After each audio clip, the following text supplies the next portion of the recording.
Vamos a considerar hoy lo que dice el Salmo 51. Y debemos destacar al principio que la nota que encabeza este salmo no es algo que fue agregado más tarde por alguna otra persona. Estas son parte del texto original, y este salmo tiene una inscripción a manera de título, como algunos otros la tienen también. Se explica a sí misma, y creemos que es importante para el entendimiento de este salmo. Permítame leerla. Dice, al músico principal, salmo de David, cuando después que se llegó a Betsabé, vino a él Natán el profeta. Ahora no solo pensamos que eso se explica por sí mismo, sino que es bien claro y es una referencia a la gran mancha en la vida de David. No es nuestra intención en el día de hoy entrar en los detalles del pecado de David. Creemos que es suficiente decir que él quebrantó 2 de los 10 mandamientos. El 7º mandamiento que dice, no cometerás adulterio. Él hizo eso con Betsabé, la esposa de Urías Heteo. Y luego, él también quebrantó el 6º mandamiento que dice, no matarás. Aunque él no mató personalmente a Urías, fue él quien lo hizo poner al frente de la batalla para que fuera muerto. Esa fue una acción muy cobarde, por cierto, de parte de David. Luego, después de este terrible incidente, David no hace ninguna cosa, no dijo nada. Y aquellos que sabían lo que había pasado, estamos seguros que había muchos que se habían dado cuenta de lo ocurrido, hicieron lo mismo que él. Ellos se mantuvieron callados, y realmente esto no era nada extraño. Esto era lo que ocurría en todas partes, en Egipto, o en Babilonia, o en Edom, o en Moab, y más adelante en los reinos del mundo, y aún en las grandes capitales de nuestras naciones. Se nos dice que esto ocurre en todas partes. Sin embargo, esto era algo diferente en el día de David. Él era el hombre de Dios, y el hombre de Dios no puede salirse con la suya en cosas como esta. Pero cuando uno coloca a David con los demás, él no aparece tan malo como algunas personas opinan, porque eso era bastante común en aquel día. Era un pecado, y en el día de hoy también lo es, por supuesto. Usted ya se habrá dado cuenta que si usted ata juntas un manojo de varas que están un poco torcidas, ellas mismas se ayudan unas a otras a hacerse más derechas. Y cuando uno coloca a David junto con los demás, él no parece tan malo. Pero ya que él era el hombre de Dios, lo que él hizo era tan negro como la misma tinta. Y es algo tan feo como el mismo infierno lo que él realizó. Y tememos que aún en los círculos cristianos del presente, lo único que sucede es el mirarse el uno al otro y nada más. Pero esto es un pecado a los ojos de Dios. Y parecería que David se habría salido con la suya, pero él nos dice que no fue así. Ya hemos leído el Salmo 32, el cual no era un salmo penitencial como lo es este. Este era un salmo de instrucción en el cual David saca una lección de lo que había ocurrido y nos presenta su experiencia. Y dice en el Salmo 32, versículos 3 y 4, mientras callé, se envejecieron mis huesos en mi gemir todo el día, porque de día y de noche se agravó sobre mí tu mano. Se volvió mi verdor en sequedades de verano. David se había quedado callado y parecería que nada le iba a suceder, pero no fue así. Debemos decirle que su conciencia le estaba remordiendo de una manera tremenda, amigo oyente. Él estaba perdiendo peso, él había perdido todo su gozo, él ya no era el rey feliz que había sido antes.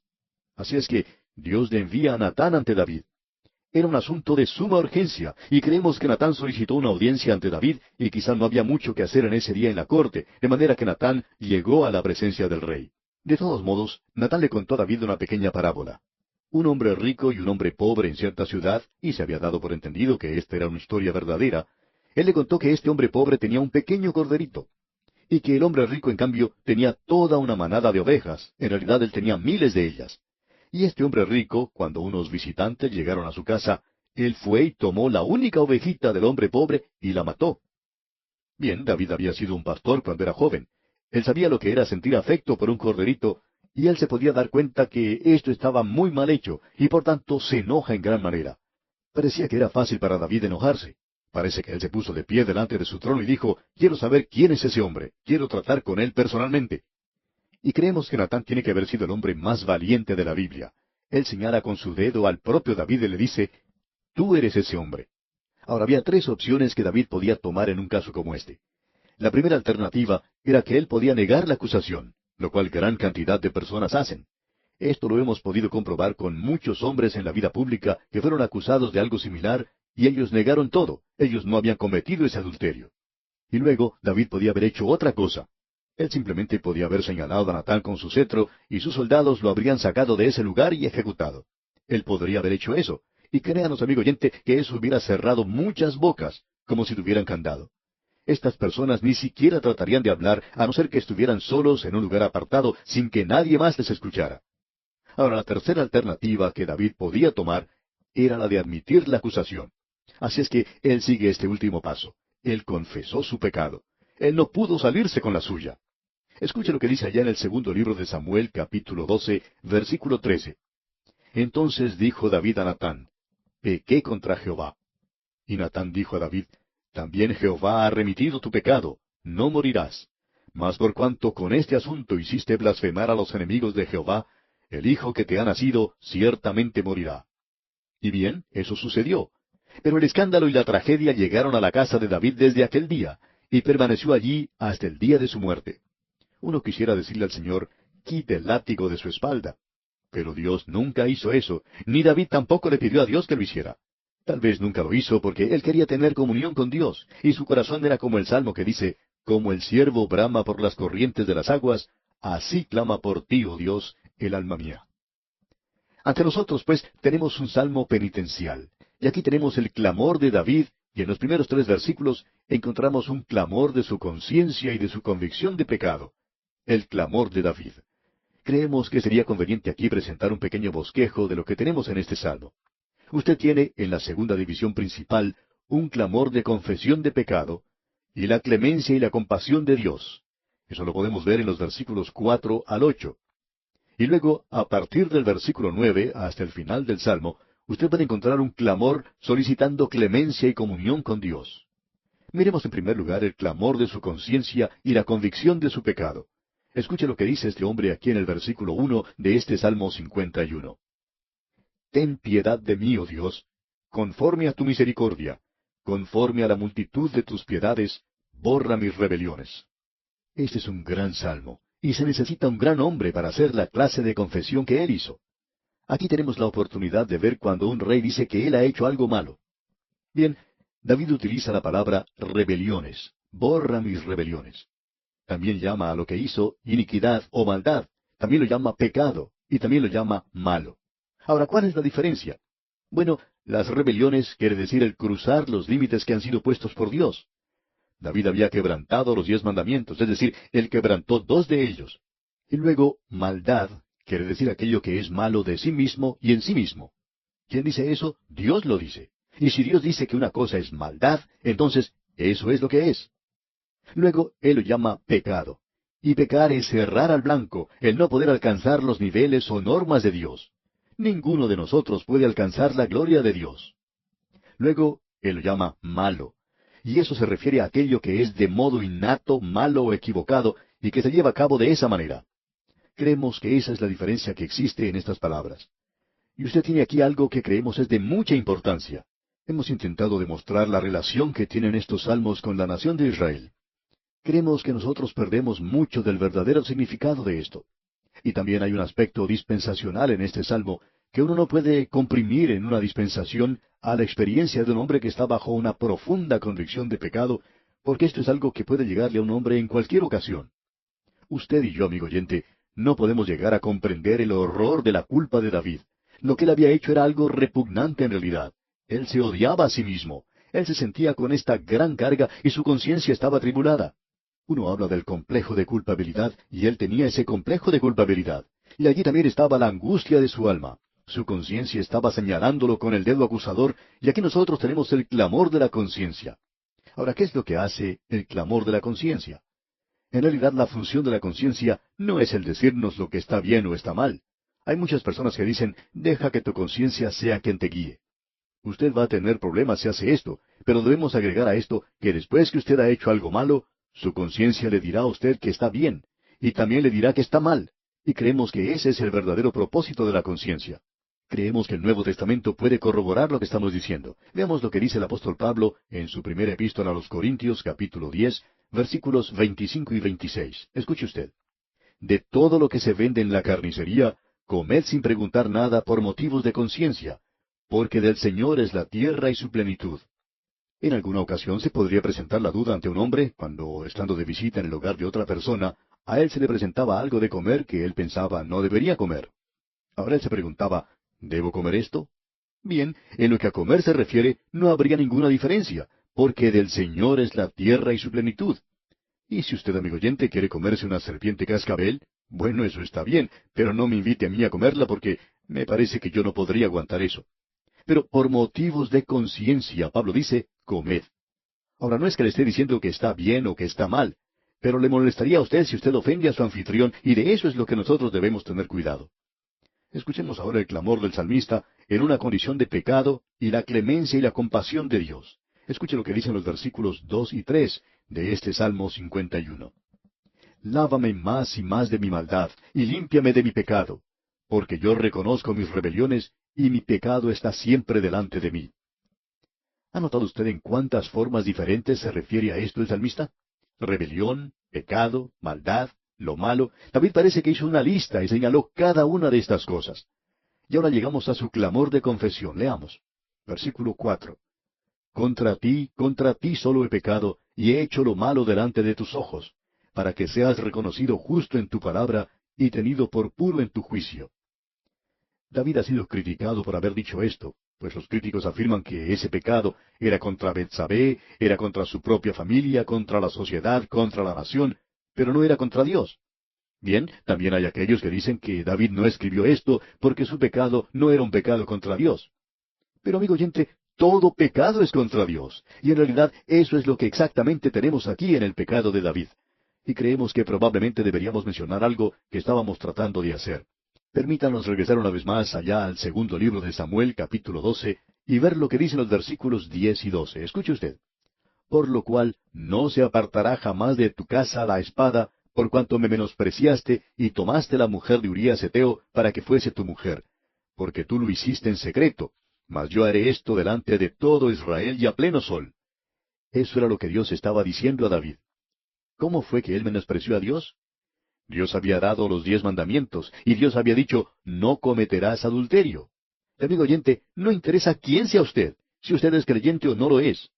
Cuando usted quebrante ese mandamiento, usted está menospreciando a Dios. Eso es lo que Él dice, y no importa qué clase de persona sea usted menosprecia a Dios, amigo oyente. El pecado siempre es en contra de Dios. No interesa qué clase de pecado sea, siempre es contra Él. Ahora en el versículo 5 de este Salmo 51 leemos, He aquí, en maldad he sido formado, y en pecado me concibió mi madre. David decía que tenía una naturaleza pecaminosa. Esta es la raíz del pecado. Cada uno de nosotros tiene una naturaleza pecaminosa. Samuel Johnson, ese gran literato del siglo XVII, dijo, Todo hombre conoce algo acerca de sí mismo que no se arriesga a comunicar ni a su mejor amigo. Y el apóstol Pablo dice, Hermanos, si alguno fuere sorprendido en alguna falta, vosotros que sois espirituales, restauradle con espíritu de mansedumbre. ¿Por qué?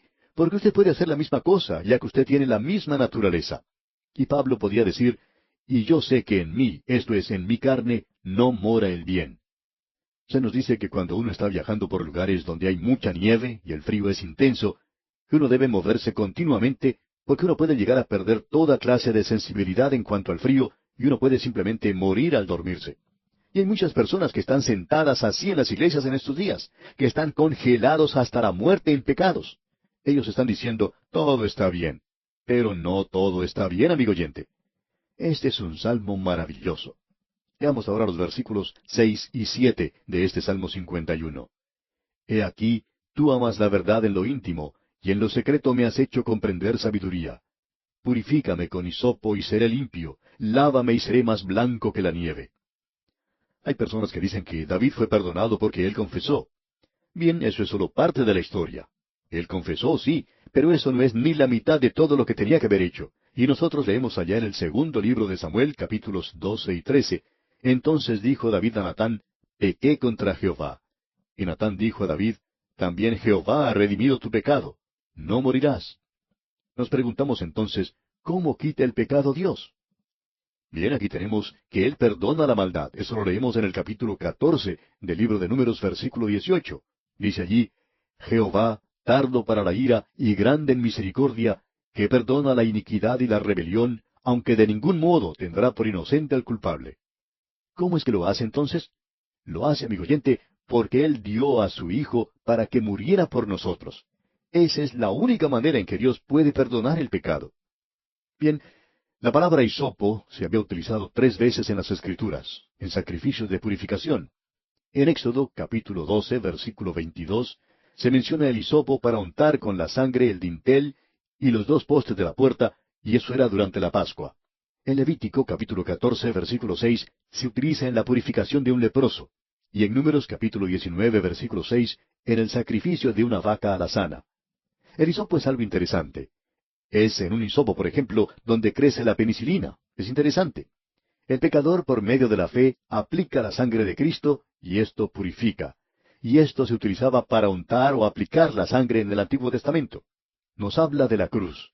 Jesús podía decir sobre la cruz, Dios mío, ¿por qué me has desamparado?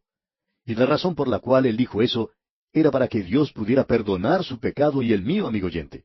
Al que no conoció pecado, por nosotros lo hizo pecado, para que nosotros fuésemos hechos justicia de Dios en él. Él fue entregado por nuestras ofensas y resucitado para nuestra justificación.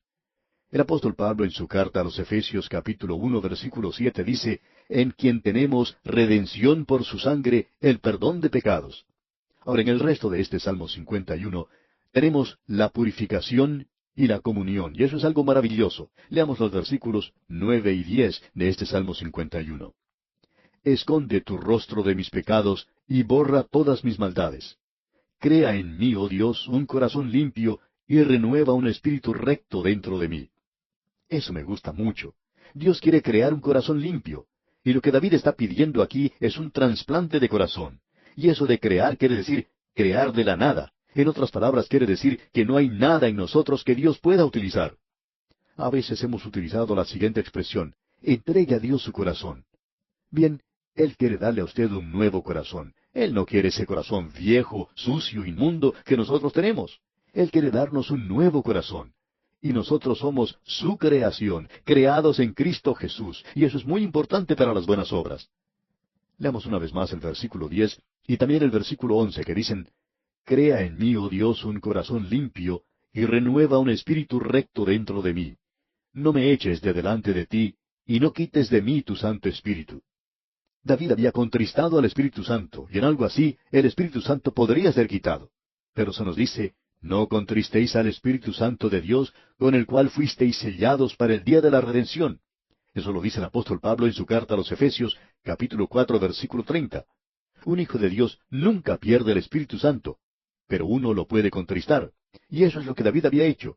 Y en aquel día el Espíritu de Dios podía ser quitado. Luego en el versículo 12 del Salmo 51 dice, Vuélveme el gozo de tu salvación, y espíritu noble me sustente. David perdió el gozo de la salvación. Él quería estar nuevamente en la voluntad de Dios. Y leemos en el versículo 13, Entonces enseñaré a los transgresores tus caminos, y los pecadores se convertirán a ti. Creemos que muchos han llegado a Dios a causa de este maravilloso, hermoso salmo. David dice luego en el versículo 14, Líbrame de homicidios, oh Dios, Dios de mi salvación. Cantará mi lengua tu justicia. David había perdido el gozo, pero él no había perdido su salvación. Él quería ser capaz de poder alabar a Dios. Y leemos luego en el versículo 15, Señor, abre mis labios y publicará mi boca tu alabanza. Él quería agradar a Dios. Notemos ahora el versículo 19, el versículo final de este Salmo 51. Entonces te agradarán los sacrificios de justicia, el holocausto u ofrenda del todo quemada. Entonces ofrecerán becerros sobre tu altar. Usted debe notar aquí que es posible asistir a la iglesia sin confesar los pecados. Usted puede ser miembro de la iglesia por años. Pero ¿ha llorado usted alguna vez, amigo oyente, por sus pecados? ¿Siente usted que ha pecado contra Dios alguna vez? Si usted se siente de esa manera, amigo oyente, entonces Él podrá purificarle. La palabra de Dios nos dice que si confesamos nuestros pecados, Él es fiel y justo para perdonar nuestros pecados y limpiarnos de toda maldad. ¡Qué glorioso, amigo oyente! Este es un salmo tremendo. Y aquí nos detenemos por hoy, pero Dios mediante retornaremos en nuestro próximo programa en la continuación de este estudio.